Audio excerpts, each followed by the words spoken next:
वहीं बीजेपी का कहना है कि एजेंसी अपना काम कर रही है। कांग्रेस अपनी 2000 करोड़ की मालियत को बचाने की कोशिश कर रही है।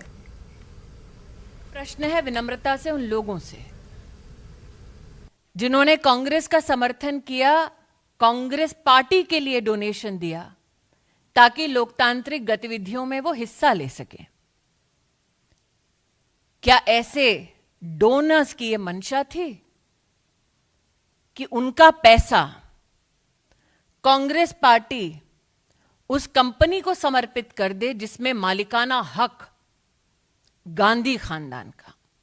आज एक प्रश्न उन नेताओं से करना चाहती हूं जो ईडी के ऊपर दबाव डालने के लिए दिल्ली में उपस्थित हुए हैं। आपको राहुल गांधी अगर मिले तो उनसे पूछिएगा कि उनका संबंध डोटेक्स मर्चेंडाइज प्राइवेट लिमिटेड के साथ क्या है।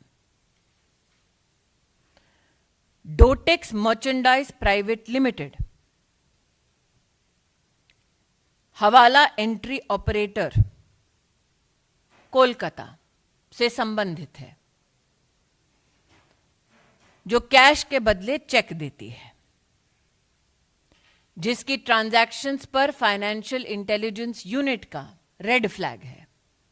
आज जो लोग इन्वेस्टिगेशन एजेंसीज पर दबाव डालना चाहते हैं, उनका ध्यान आकृष्ट करूंगी दिल्ली हाईकोर्ट के 2019 के एक जजमेंट के वाक्य पर। एजीएल के ऊपर राहुल गांधी का, सोनिया जी का मालिकाना हक गैर कानूनी तौर पर संपत्ति पर अधिकार जमाने का एक प्रयास है। इसलिए आज जो गतिरोध